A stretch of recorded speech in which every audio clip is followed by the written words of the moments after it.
Comrades, we have a special presentation that we're going to do this morning. A young man. In the short time I have today, cannot justify the great amount of work or the hours Billy has dedicated to his quest. It all started on February 15th, 1898, when the USS Maine was struck by two separate explosions. History was changed forever as 266 sailors lost their lives, and the responsibility for the loss of this great ship was placed squarely on Spain. And the cry across America was, "Remember the Maine, the hell with Spain." One of the crewmen on the Maine was Billy's great-great-great-uncle, John Henry Ziegler, who was a coal passer on the Maine. John Henry was born in New Brunswick, and with the horrific accident on the Maine, the family mourned his loss. John Henry was listed in official Navy records for 111 years as missing, and it was not until September of 2009 that Billy learned that his uncle's remains were interred in Key West, Florida.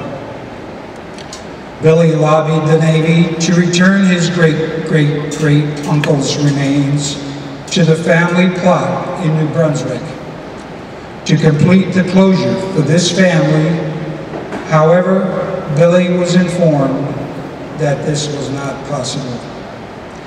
Billy then petitioned the Veterans Administration for a headstone to be placed on the family plot, and on February 20th, 2010, a formal military service was held and a memorial headstone was dedicated to John Henry Ziegler, bringing closure to the family's wishes to have him, quote, buried, unquote, in the family plot. I would like to introduce Billy Griffith, who will fill in the final piece of the story that I have been telling. Billy?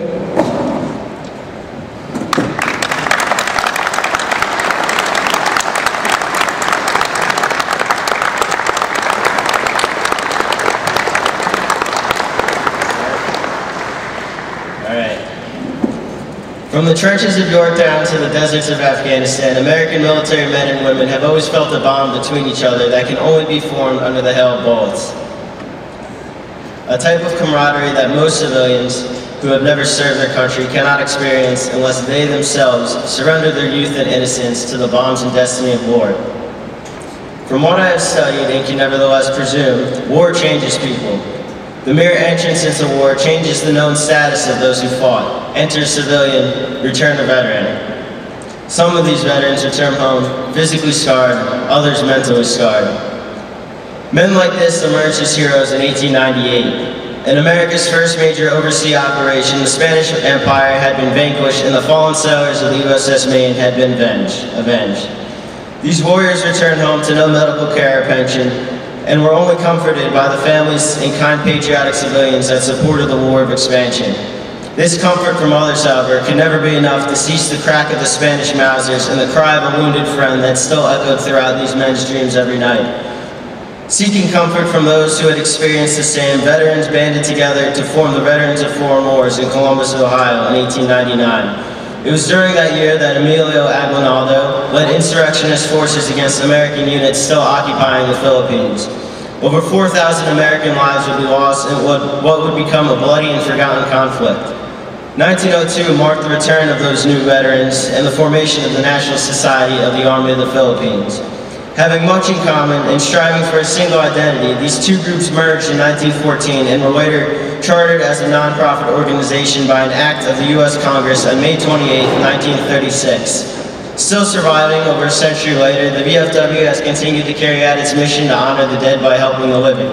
The memory of these veterans will live on through the men and the women who follow in their footsteps, and men and women that will also be remembered as veterans one day. It will also live on through their families that still survive. There's one story I always like to tell that I feel best sums up the human drama of war and the courage of its participants. On the night of July 2nd, 1863, near the small Pennsylvania town of Gettysburg, a great battle was raging. At the northern end of the Union line on Cemetery Hill, Confederate forces ruthlessly tried to unhinge the Union defenders from the crest of the hill. At the head of his brigade, Confederate Colonel Isaac E. Avery was gunned down. As he lay dying, an aide rushed to his side. Taking out a piece of paper, Avery wrote a short message. Handing it to his comrade beside him, he slowly said, "Major, tell my father I died with my face to the enemy."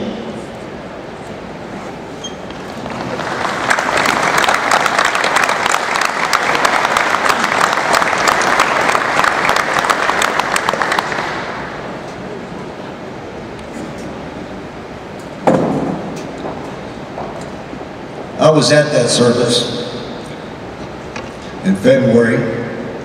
Had a little snow on the ground out there. The ladies' spring conference was taking place in Somerset, and I was able to get over when they dedicated the headstone and the post, and I'll let Post 2290 in Manville provided the honor guard, and they did a very good job. But we would like to present this plaque to William Billy Griffith. With sincere gratitude for your tireless and unselfish efforts in preserving the memories of our veterans. In particular, you are to be commended for properly honoring your ancestor, John Henry Ziegler, who made the ultimate sacrifice on February 15, 1898, perishing along with 257 other sailors when the dreadnought battleship USS Maine was sunk in the Havana Harbor. This event triggered what is now known as the Spanish-American War. The Veterans of Foreign Wars of the United States, Department of New Jersey, present this on June 19th, 2010. He was going to be here tomorrow, on Saturday. We had to move that up a little bit. Signed Andy Hinkle, Convention Chairman, Jack Shepard-Aker, Commander.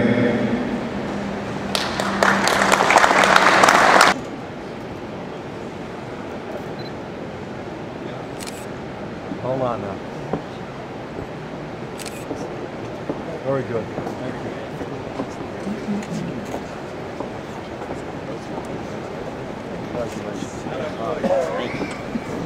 I don't want to block these.